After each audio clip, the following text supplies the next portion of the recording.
Hello friends, HP police constable exam की preparation में आज का यह वीडियो तीसरा वीडियो है। इससे पहले हम एचपी पुलिस कांस्टेबल 2019 एंड 2017 के एग्ज़ाम का मैथमेटिकल पार्ट डिस्कस कर चुके हैं और उसी सीरीज़ में आज हम 2016 का जो एचपी पुलिस कांस्टेबल एग्ज़ाम था उसका मैथमेटिकल पार्ट डिस्कस करेंगे। तो आइए इसका पहला क्वेश्चन जो है उस पे चलते हैं। मैथमेटिकल पार्ट का, यदि किसी घर के मूल्य के 2/7 हिस्से की कीमत 28,000 रुपये है तो पूरे घर की कीमत क्या होगी। क्या है कि कोई घर है, उसके मूल्य के 2/7 हिस्से की कीमत अगर 28,000 रुपये है तो पूरे घर की कीमत क्या होगी। तो अगर हमें घर की कीमत यहाँ पता करनी है तो हम इसको ऐसे कर सकते हैं कि लेट अस सपोज जो घर है या होम है या हाउस है उसका जो प्राइस है वो एक्स है, तो उसका प्राइस यानी कि उसका मूल्य एक्स है, तो एक्स के यानी कि उस घर के मूल्य का 2/7 जो है हिस्सा, उसकी कीमत जो है वो कितनी है, 28,000 है। ठीक है, तो मकान की कीमत, पूरे घर की कीमत कितनी होगी। यहाँ पे हमें एक्स निकालना है तो हम ये टर्म जो है वो दूसरी साइड ले जाएंगे। 28,000 मल्टीप्लाई बाय ये उधर जाके ट्रांसपोजिंग कर रहे हैं हम, 2/7 जो है वो दूसरी साइड जाके रिवर्स में हो जाएगा, तो 7/2 हो जाएगा। आप इसकी कटिंग करोगे तो ये हो जाएगा 14,000। और जब आप इसको 14,000 को मल्टीप्लाई करते हो, जब आप 14,000 आया है हमारे पास, 14,000 को जब आप 2 से मल्टीप्लाई करोगे, नहीं सॉरी 7 से मल्टीप्लाई करोगे तो 7,000, 7 4 ज़ा 28, 2 7 1 ज़ा 7 और 2 हो जाएगा 9। तो ये प्राइस देखिए 98,000 आया है। अगर हम ऑप्शंस पे जाएं तो हमारे पास यहाँ पे 98 वाला ऑप्शन तो है, पर नंबर ऑफ़ ज़ीरोज़ पे अगर हम चलें तो यहाँ नंबर ऑफ़ ज़ीरोज़ जो हमें ऑप्शन दिए हैं वहाँ पे 4 हैं, लेकिन हमारे आंसर में जो नंबर ऑफ़ ज़ीरोज़ आ रही हैं वो 3 आ रही हैं। मतलब हमारा आंसर जो है वो 98,000 आ रहा है, पर जो ऑप्शन है वो 9,80,000 रुपये है। तो बाकी कोई ऑप्शन मैच ही नहीं कर रहा है, तो इसमें से इसका मतलब जो ऑप्शन डी है वो राइट होगा कि इनमें से कोई भी इसका आंसर नहीं होगा। चलिए नेक्स्ट क्वेश्चन पे चलते हैं। इसका नेक्स्ट क्वेश्चन है क्वेश्चन 70 कि एक बैग जो है उसका अंकित मूल्य 80 रुपये है, परंतु इसे 68 रुपये में बेचा जाता है। इस बैग पर कितने प्रतिशत डिस्काउंट दिया जा रहा है। अंकित मूल्य होता है कि जो आप भी देखते हैं जैसे एमआरपी होती है हर एक प्रोडक्ट के ऊपर, जिसको हम मार्क्ड प्राइस बोलते हैं, वो अगर किसी चीज़ का 80 रुपये है और आपको दुकानदार ने कितने में बेचा है, तो आपको सेलिंग प्राइस जो है 68 रुपीज़ मिला है। तो डिस्काउंट हमें ऑब्वियसली 80 रुपये की चीज़ अगर आपको 68 में मिल रही है तो आपको ऑब्वियसली फ़ायदा हुआ है, डिस्काउंट मिला है। तो कितने रुपए का डिस्काउंट मिला है, that is always equals to MP minus SP। तो डिस्काउंट जो हो जाएगा इस केस में वो कितना हो जाएगा, marked price minus selling price. मतलब कितने की वो चीज़ थी, वो थी 80 रुपीज़ की और आपको बेची कितने में गई, 68 रुपीज़ में। तो इस तरह जब आप इन दोनों को माइनस करते हैं तो हमारे पास आता है 12 रुपीज़, मतलब 12 रुपये का आपका डिस्काउंट मिला है। लेकिन जो क्वेश्चन है वो क्या है कि इस बैग पर कितने प्रतिशत यानी कि डिस्काउंट का परसेंटेज आपको बताना है कि कितने परसेंटेज में आपको इसका आंसर बताना है। तो जब हमें डिस्काउंट से डिस्काउंट परसेंटेज निकालनी हो तो इसके लिए भी हमारे पास फॉर्मूला होता है। वो फॉर्मूला क्या है कि जितना भी डिस्काउंट आपके पास आया है वो divided by marked price multiply by 100। बड़ा ही आसान सा मेथड है। डिस्काउंट आपका 12 रुपये का है और मार्क्ड प्राइस आपका कितना था, 80 रुपये था, इंटू 100 कर दीजिए। इसको मैं ज़रा थोड़ा ढंग से लिखती हूँ फिर से। थोड़ा स्पेस कम पड़ गया है यहाँ पे। तो फॉर्मूला आपने नोट कर लिया होगा डिस्काउंट परसेंट का, दैट इज़ डिस्काउंट है हमारे पास 12 rupees divided by marked price that is 80 rupees multiply by 100। तो कटिंग कर दीजिए, 2 4 ज़ा 8, 2 5 ज़ा 10 एंड 2 2 ज़ा 4, 2 6 ज़ा 12, 2 3 ज़ा 6। तो ये 3 और 5 बचा है, 3 5 ज़ा 15। मतलब हमें कितने प्रतिशत का डिस्काउंट यहाँ पे मिल रहा है, 15% या 15% का डिस्काउंट मिलेगा। तो इसका मतलब ऑप्शन बी जो है यहाँ पे राइट आंसर रहेगा। नेक्स्ट क्वेश्चन पे चलते हैं। नेक्स्ट मैथमेटिकल क्वेश्चन जो है वो ये फिर से मिक्स्ड फ्रैक्शन वाला, मिक्स फ्रैक्शन इसको बोलते हैं। ये कल भी था इस तरह की, जो हमने 2017 का पेपर डिस्कस किया था उसमें भी इस तरह का क्वेश्चन था। ये बहुत ही सिंपल सा क्वेश्चन है। आपको मिक्स्ड फ्रैक्शन दे रखे हैं, इन मिक्स्ड फ्रैक्शन को ब्रेक करिए।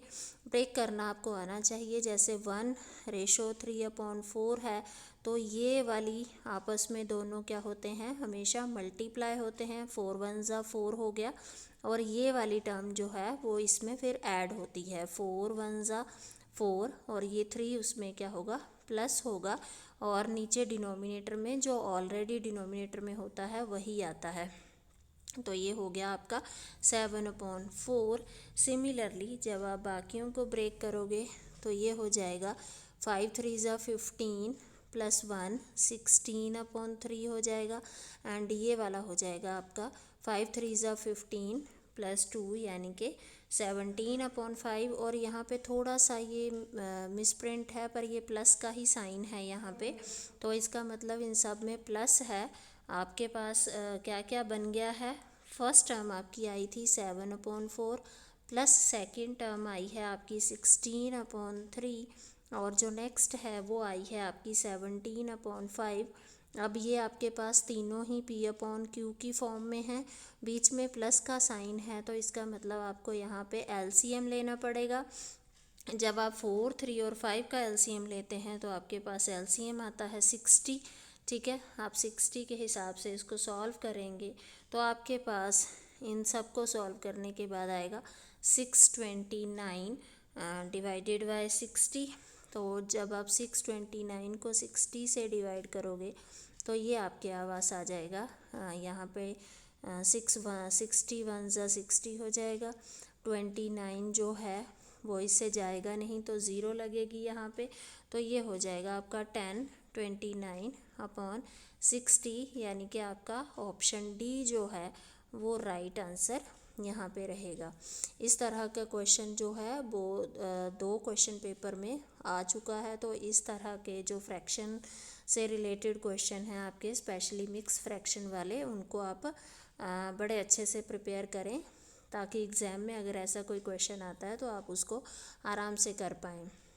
अगले क्वेश्चन की ओर चलते हैं। नेक्स्ट क्वेश्चन है हमारा 54 डिवाइडेड बाय 66 डिवाइडेड बाय 33। तो इसको हम करेंगे बहुत ही सिंपल तरीके से। 54 डिवाइडेड बाय 66 है, पहले हम ये वाली डिवीज़न सॉल्व कर लेते हैं, लास्ट वाली। इस डिवीज़न को सॉल्व करने के लिए मैं इसको मल्टीप्लाई में कन्वर्ट करूँगी, तो ये टर्म जो है वो 1/33 हो जाएगी, मतलब रेसिप्रोकल हो जाएगी।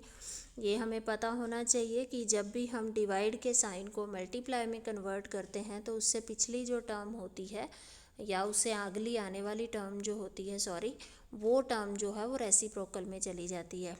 तो 33 इंटू 2 अगर हम करते हैं, या 33 का टेबल हम 2 तक पढ़ते हैं तो 66 हो जाता है।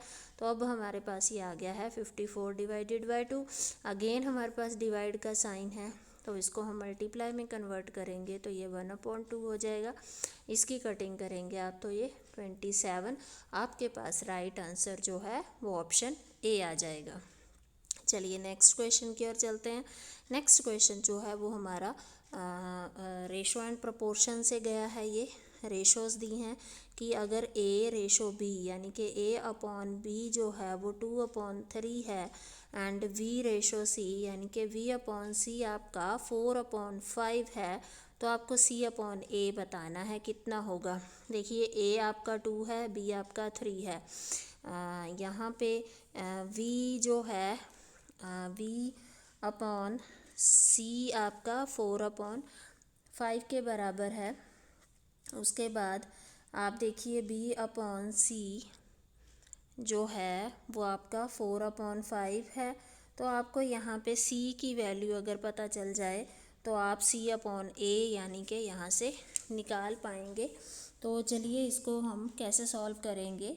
ए अपॉन बी जो है वो 2/3 है, बी अपॉन सी जो है वो 4/5 है। तो यहाँ पे जो ये वाली इक्वेशन है आपकी, इसमें से हमें सी निकालना है। तो वी की वैल्यू हम यहाँ से उठा के यहाँ पुट करेंगे तो बी हमारा कितना हो जाएगा 3/c हो जाएगा इज़ इक्वल टू 4/5 हो जाएगा। अब हमारे पास इस रिलेशन में तीन चीज़ें पता हैं, ये वाली नहीं पता है, तो हम इनको आपस में क्रॉस मल्टीप्लाई कर लेते हैं। ये बन जाएगा 4c और ये ऊपर चला जाएगा 15। तो c आपका कितना आ गया 4, हमारा फिर से इस साइड चला जाएगा, ट्रांसपोजिंग हो जाएगी तो ये 15/4 हो जाएगा। यानी कि a आपके पास कितना है 2 है और c आपके पास कितना है 15/4 है। अब आपको निकालना है c अपॉन a, यानी कि c रेशो a कितना होगा, यानी कि c upon a find out करना है। तो c की वैल्यू आपके पास है 15/4 और a ऑलरेडी डिवाइड में है, तो a कितना है आपके पास 2 है, तो ये हो जाएगा 15/8 यानी कि 15:8। यानी कि आपका आंसर जो है वो राइट आंसर इसमें आएगा ऑप्शन ए 15:8। जो रेशो एंड प्रोपोर्शन वाला पोर्शन है उसमें से भी अक्सर आपका जो मैथ्स का रेशो एंड प्रोपोर्शन वाला पोर्शन होता है, इसमें से भी इस टाइप का क्वेश्चन जो है वो अक्सर पूछा जाता है। तो इस पार्ट को भी अच्छे से प्रिपेयर करिए। चलिए अभी हम इसके जो हमारा लास्ट क्वेश्चन है इस मैथमेटिकल पार्ट का, और आई थिंक इस क्वेश्चन पेपर का भी, तो ये क्वेश्चन है आपका 18। फिर से रेशो एंड प्रोपोर्शन से, ये अगर एक तरह से देखा जाए बड़ा ही आसान सा क्वेश्चन है, रेशो एंड प्रोपोर्शन से ही है। 18:x यानी कि 18/x is equal to x ratio 8 यानी कि x/8 है। आपको x की वैल्यू फाइंड आउट करनी है। आप सिंपली क्या कर दो, क्रॉस मल्टीप्लाई कर दो, x इंटू एक्स हो गया आपका x² एंड 18 इंटू 8 आपका मल्टीप्लाई हो जाएंगे, तो x² आपका हो जाएगा 18 इंटू 8 दैट इज़ 144। बट ध्यान दीजिए यहाँ पे x² की वैल्यू आई है 144। आपको सिर्फ x बताना है, तो ये स्क्वायर है तो x का स्क्वायर है अगर, तो इस साइड 144 जो है वो किसका स्क्वायर होता है 12 का स्क्वायर होता है।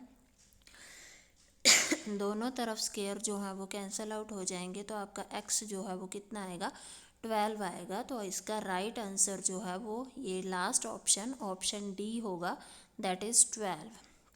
तो ये थे हमारे जो 2016 का एग्ज़ाम है उसके मैथमेटिकल पार्ट में यही 6-7 क्वेश्चंस थे। इसी तरह के और वीडियोस देखने के लिए लाइक करें, शेयर करें, सब्सक्राइब करें हमारे चैनल को। Thank you.